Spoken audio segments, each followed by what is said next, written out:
Santo de Deus tem falado desde o início do culto, irmãos. Quem tem ouvido, ouça, porque o Espírito Santo de Deus tem falado na sua igreja. Ele já disse que cuida, ele disse que já está no controle, e ele já disse para você deixar tudo no altar. Então se deleita aos pés do Senhor, e tem mais, você é a ovelha e Ele está te guiando. Então, irmãos, se alegra no Senhor, abra sua boca e só glorifica o Deus dos céus. Aleluia. Lucas capítulo 13, a partir do verso 10 até o 17, todos acharam? Tem como título: Jesus cura uma mulher encurvada. Diz assim a palavra do Senhor: e ensinava no sábado numa das sinagogas. E eis que estava ali uma mulher que tinha um espírito de enfermidade. Havia já 18 anos e andava curvada, e não podia de modo algum endireitar-se. E vendo a Jesus, chamou a si e disse-lhe: mulher, está livre da tua enfermidade. E impôs as mãos sobre ela, e logo se endireitou e glorificava a Deus. E tomando a palavra o príncipe da sinagoga, indignado porque Jesus curava no sábado, disse à multidão: 6 dias há e que é lícito trabalhar. Nestes, pois, vinde para serdes curado, e não no dia de sábado. E respondeu-lhe, porém, o Senhor e disse-lhe: hipócrita, no sábado não desprende da manjedoura cada um de vós o seu boi ou jumento, e não o leva a beber a água? E não convia soltar desta prisão no dia de sábado esta filha de Abraão, a qual há 18 anos Satanás mantinha presa? E dizendo ele isto, todos seus adversários ficaram envergonhados, e todo o povo se alegrava por todas as coisas gloriosas que eram feitas por ele. Pai, mais uma vez eu te louvo e te glorifico, Senhor, por tudo quanto o Senhor já falou em nossos corações nessa noite, porque já possamos sentir a Tua presença neste lugar, ó Pai. Pai, em nome de Jesus, continua falando e operando em nosso meio, Pai. Pai, os filhos são teus, a obra é tua, então tu tem plena liberdade de fazer conforme a tua vontade e o teu querer. Pai, vai quebrando todo jugo, toda religiosidade, ó Pai. Se for para curar, que o Senhor venha curar. Se for para libertar, que o Senhor venha libertar. Se for para salvar, que o Senhor venha salvar, Senhor. Pois a obra é tua e os filhos também são teus, Senhor. Então faça aquilo que me apraz, ó Deus. Usa-me conforme a tua vontade e o teu querer, Senhor. Permaneça conosco, Senhor. Que não seja eu, mas que seja o teu Espírito. Porque somente o Espírito Santo, que tem o poder de convencer o homem do seu pecado, da justiça e do juízo, Senhor. Fica conosco nesta noite. É que eu te peço e te agradeço em nome de Jesus. Amém. Aleluia. Irmãos, neste lugar está acontecendo um culto, aonde era a sinagoga no dia de sábado. As sinagogas, elas foram criadas durante o exílio da Babilônia, porque era de necessidade o povo dar continuidade ao seu ministério, ao qual eles faziam no templo em Jerusalém. Mas por causa da destruição do templo e porque eles foram levados cativos à Babilônia, eles não tinham como exercer as suas funções. Então criaram para si sinagogas, para lhe prestarem cultos e louvores ao Senhor. Mas sendo que, logo mesmo depois deles ter voltado do cativeiro e reconstruído o templo em Jerusalém, eles continuaram aos sábados costumeiros, indo às sinagogas para aprender a palavra do Senhor. Nas sinagogas era dado ensinamento a respeito da palavra, e os templos eles iam para oferecer os dízimos, as ofertas e os sacrifícios ao Senhor. Como judeu nascido sobre a lei, Jesus tinha o hábito, o costume de também aos sábados frequentar as sinagogas. E neste sábado, Jesus estava da noite. Ele tinha a responsabilidade, a incumbência de transmitir a palavra de Deus. Como seria? Eu queria estar ali para ouvir o Senhor, o próprio Deus falando, o coração daquele povo ardendo. A sinagoga era em casas redondas, aonde o preletor ficava no centro. E isso eu entendo, se Jesus não for o centro, ele não se faz presente em nada. Ele é o centro da nossa vida, ele é o centro da igreja. Tudo roda em torno de Jesus Cristo, porque Cristo é o centro de tudo. Engana-se eu, engana-se você, se Jesus Cristo não está no controle. Ele é o controle, ele tem o controle de tudo na palma das suas mãos. E como era de costume nas sinagogas, os principais líderes ficavam na frente, na primeira fileira. Ali se encontravam os fariseus, os saduceus, os sacerdotes. Todos eles ficaram na primeira fileira. E não era em todas as sinagogas que aceitavam-se mulheres.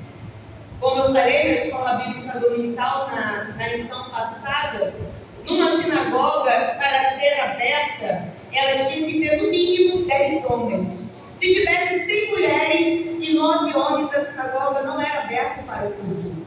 Hoje, se não tivermos irmãos, nós assumimos o culto pela vontade de Deus e damos continuidade à obra do Senhor. Mas naquela época, por causa do costume da sociedade, a mulher não era bem vista. E aquela mulher tinha tudo para não estar naquele lugar. Primeiro, ela era mulher. Não era bem aceita pela sociedade. Segundo, ela estava enferma. Porque, segundo na sociedade, segundo os costumes daquela época, uma pessoa que carregava uma enfermidade, ela estava carregando um fardo por causa de um pecado que ela cometera ou seus familiares cometeu. A exemplo disso, os discípulos estavam com Jesus quando passaram pelo cego. E perguntaram a Jesus, indagaram a ele, perguntando quem pecou, se foi ele ou os seus familiares, os seus pais. E Jesus falaram que nenhum pecaram, mas era necessário, ele estar padecendo daquele mal. E aqui nesta mulher, ela estava sofrendo dessa enfermidade também. Então, por consequência do seu pecado, ela também poderia não habitar naquele lugar. Mas, irmãos, o que me chama muito a atenção neste caso desta mulher, é porque ela está sofrendo não apenas uma enfermidade na carne, mas uma enfermidade que foi deliberada no mundo espiritual. Era uma enfermidade espiritual e que se manifestara na carne. Nem todas as doenças são doenças espirituais. Há doenças por conta da nossa humanidade. Nós acarretamos enfermidade porque muitas das vezes não nos alimentamos corretamente, não dormimos bem. Então, nosso corpo, por conta da fragilidade, por conta de vitaminas, nós padecemos de enfermidade. Nós vimos e temos exemplo na Bíblia que Eliseu morreu de uma enfermidade. Ele sofria de uma enfermidade. Ele tinha fortes dores no estômago. Lázaro, amigo de Jesus, mesmo sendo amigo de Jesus, não escapou dele padecer de uma enfermidade. Mesmo Jesus o ressuscitando a Lázaro depois, mas Lázaro padeceu, morreu decorrente de uma enfermidade. O jovem Timóteo também padecia de uma enfermidade. Ele era o sucessor de Paulo, mas ele padecia de uma enfermidade. Em contrapartida, a exemplo dessa mulher, havia Jó, que a permissão de Deus foi acometido de uma enfermidade que era maligna, porque Deus permitiu que o inimigo tocasse nele.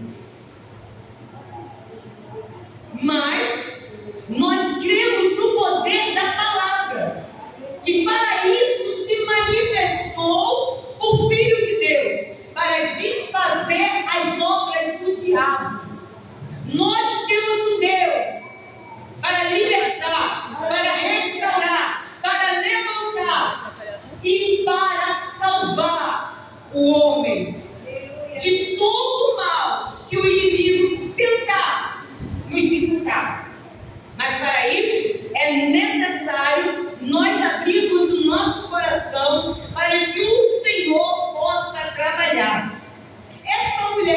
irmãos, estava no culto. Talvez como esse. Você hoje tinha tudo para não sair da sua casa. Você está com dor, você está cansada, você está fragilizada, talvez por alguma coisa que aconteceu durante a semana, ou até mesmo algo que jogaram contra você e te entristeceu. Você poderia tudo para não estar aqui hoje, tinha tudo para não estar aqui hoje, assim como aquela mulher, mas você resolveu estar. Aquela mulher decidiu ir para a sinagoga, e para a alegria dela, e assim como a nossa também, Jesus estava na casa. Jesus estava presente naquela sinagoga.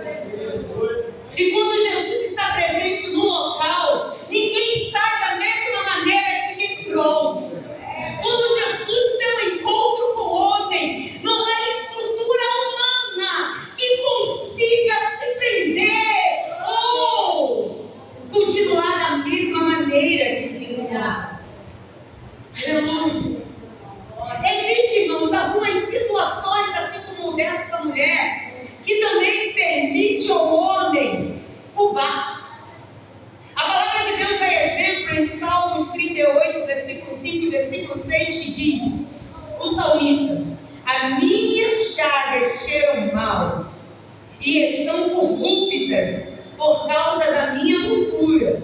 Estou encurvado, estou muito abatido, ando lamentando todo dia, porque os meus lombos estão cheios de ardor, e não há coisa sã na minha carne.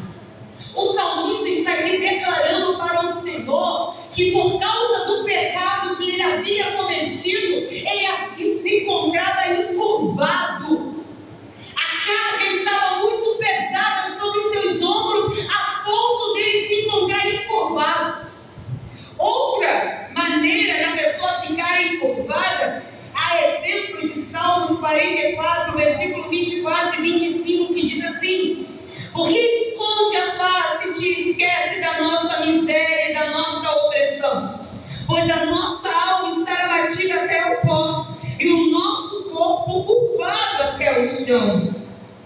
Aqui o salmista está dizendo que por causa do sofrimento, a sua alma se abateu. Por causa do abatimento do dia a dia, do momento de sofrimento que ele havia passado, a sua alma se abateu a ponto dele se encurvar. Não existe prisão, irmãos, que o nosso Deus não possa abrir. Não existe prisão que o nosso Deus não possa te libertar. Não existe prisão que consiga se manter de pé.